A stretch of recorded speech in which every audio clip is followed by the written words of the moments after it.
The Indian economy finds itself in an immensely tough phase. And who better than Mr. K.V. Kamath, one of corporate India's most credible faces, to talk about the challenges and the way forward.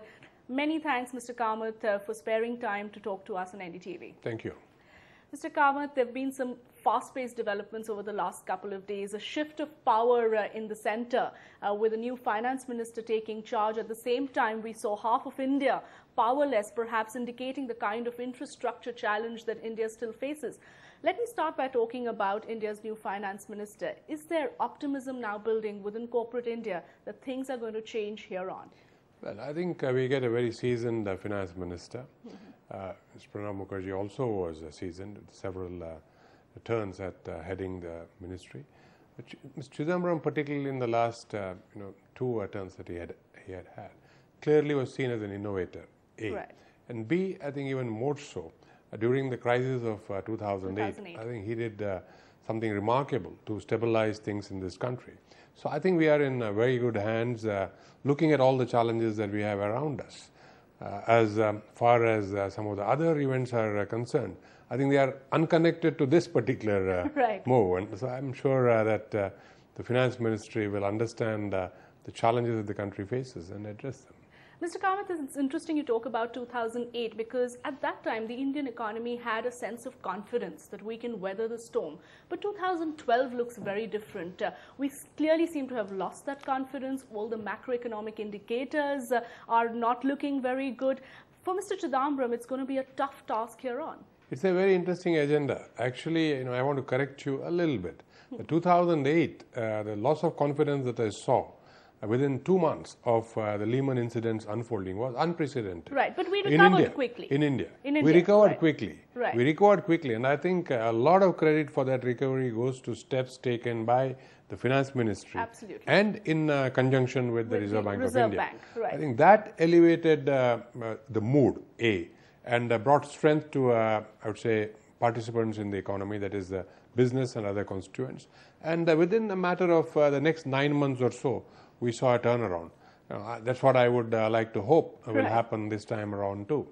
But this time the slowdown has been persistent, and what many people fear is that actually the situation on the ground may be even worse than what we're imagining. Already we've seen a huge downgrade in terms of growth forecast. The Reserve Bank also now talking about 6.5% growth. But if things don't move quickly, are there fears that we could slip even below 6.5%? I don't want to just now speculate on that because there are a whole lot of things that could be done to get growth going again.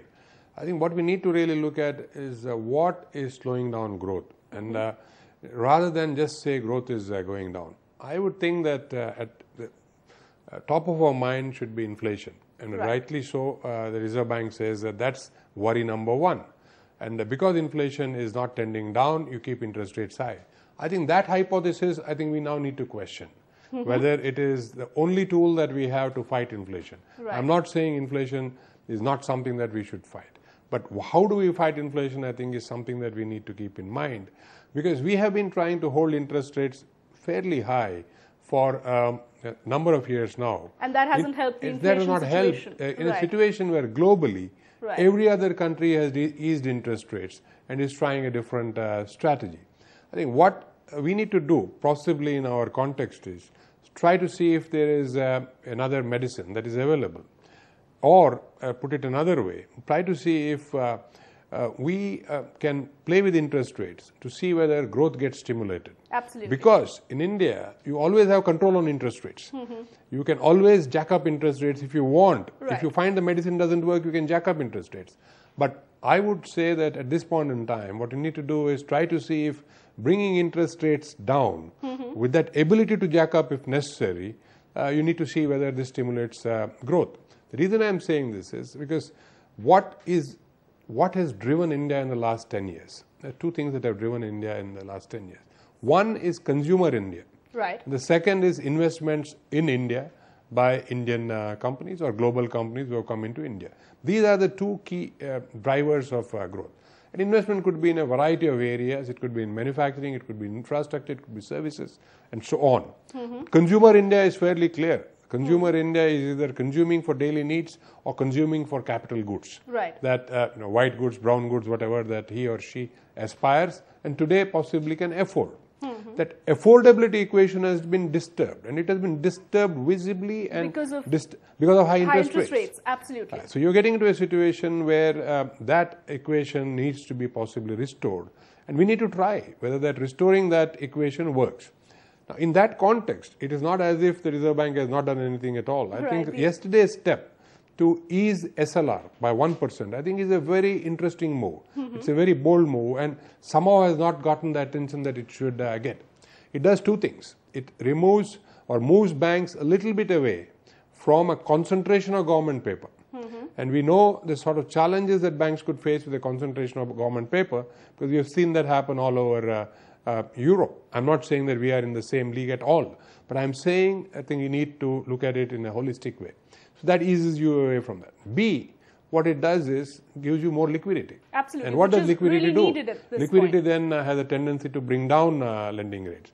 Now, this is a small measure. Maybe it is a trial balloon, as it were. Will it bring down lending rates is my question. I think it is too small a measure to change. So then it doesn't have much of an impact. But it is clearly a trial balloon, as I see it. Okay. And it's a good trial balloon. Let's see what happens.